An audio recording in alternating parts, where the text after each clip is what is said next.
The video coming in out of Missouri is almost hard to believe. Take a look. This was Friday as a storm chaser points out a tornado in Villa Ridge, Missouri. He eventually gets in his car and leaves, but is heard screaming and pointing at that tornado. Sadly, we've learned that at least 12 people in the state died as a result of that tornado outbreak. We've also seen the aftermath and the extensive damage left behind. This is from Poplar Bluff, Missouri. The storm also causing deaths over in Arkansas, Alabama, and Mississippi, and also spawned some dust storms that killed several people over in Texas and Kansas. I want to talk more about the situation in Missouri, so let's bring in Sergeant Eddie Young with the Missouri State Highway Patrol. Thank you so much for taking the time to be here with us today. Thank you, Josh, for having me. Of course. Well, first off, I do want to ask you overall, kind of starting from the beginning, can you explain to me everything as it did play out on Friday and this tornado outbreak happened? You know, earlier that morning and Friday, the National Weather Service did a really good job of warning us that we were in the path of a potentially very dangerous storm that's going to be stronger than normal. And started warning the public. And we took those warnings and tried to spread it out through our social media, warning everybody to not be traveling, to have your shelter plans in place. And as they had a timeline down that they were going to hit around 7, 8 o'clock for our region. And you could see them coming out of Arkansas as the storms built and they came our way. And then, unfortunately, it was about the same time nightfall hit, and so the sun went away, and you couldn't really see the storm. And but the National Weather Service and the weathermen locally did a good job of really warning people in advance of how strong these storms were and how severe they were. And they hit under the cover of dark, and it was soon after that we started getting the calls of people needing rescue and help getting out of their locations. And then unfortunately we started hearing about the fatalities. Can you tell me about the aftermath here? Because I'm going to pull up some of this video that we've been showing from a drone that was provided by Fox Weather. It's from Poplar Bluff, and you can see just the extensive damage there. Tell me about what you've seen so far in that general area. So that video footage is very reminiscent of what we have in our area too. Luckily, we didn't get a lot of our area is covered by wooded acreage, so there's a lot of destruction to the forest area, and you can see clear paths where the tornadoes come through. But when they hit residents, it was very familiar with the video footage you're showing. Houses were just destroyed. If it wasn't a traditional stick and mortar home, if it was a modular home, they were just rolled off into fields and just blown apart.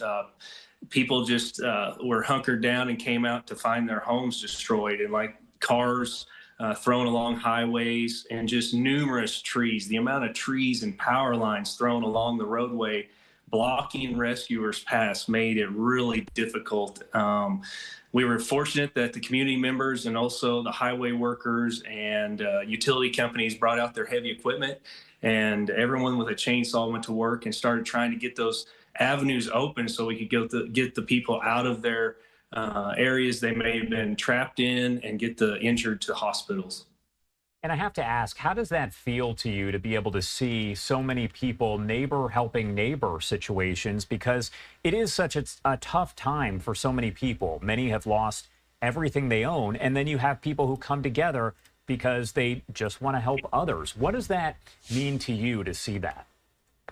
Yeah, it makes you happy to be in a community where people honor the good code of getting out and helping those that are less fortunate. So and I see a lot of that. So after those moments of destruction and just seeing everybody kind of work through it, I think it's an important process of kind of the healing process for the community as this goes on, is like to get out and lend those helping hands. And even if you can't do something major, anything little is definitely beneficial. And we're seeing a lot of that around here. Obviously, we had, I think preliminary reports are showing around 19 tornadoes affected Missouri in 25 counties.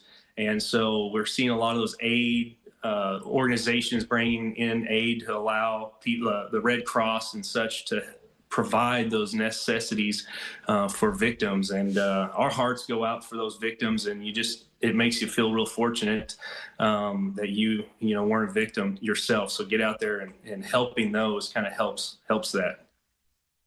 How often do you see these severe storms that are of this level? Because so many people have said, look, this is a location, Missouri, Arkansas, that sees a lot of powerful storms. But how often do you see something this powerful? You're watching as someone actually took this video while inside of a tornado. Yeah, every spring we have really strong storms that come through. But I will say, through a cell that goes through Missouri, it might be one or two that are really strong tornadoes, maybe that EF3 approaching EF4. A lot of times it's those EF1s and EF2s that do damage, but not near to the quantity that we saw this time. So the storms themselves, not so much rare for our area. A lot of people have shelters or have locations they can go to because we plan for these tornadoes. The odds are that you probably will never be affected by one. But when you are, it's devastating. So you got to have those plans in shape. And it just seemed like this particular path spawned numerous strong tornadoes that did a lot of damage where they went through, and then stayed on the ground for the trails they left behind were a little longer than normal for this time of year. My last question for you here. I want to see what message you have for those folks out there who see the watches, the warnings. We know yesterday in one state there was actually a tornado emergency.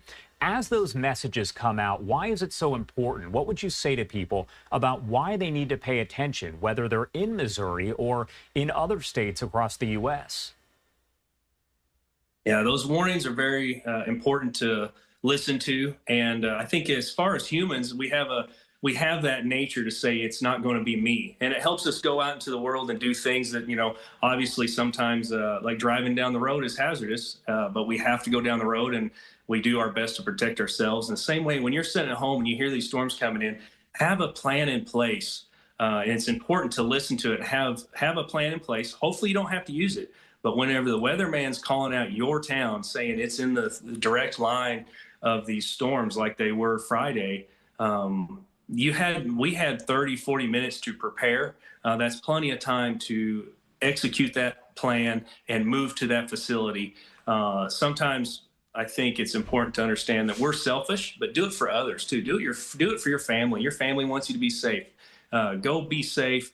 And the problem is, if you stay home and you gamble and you're wrong, we might not even be able to get there to rescue you, to help you out. You could be stranded there for multiple hours in whatever condition that is coming your way.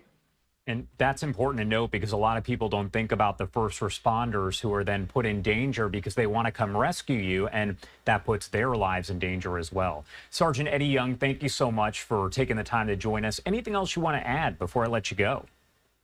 No, I just want to commend our community and those that are out there helping us get past this process. And I'm sure we will avail and make it through this. Thank you again for taking the time to join us. We appreciate it. Thank you.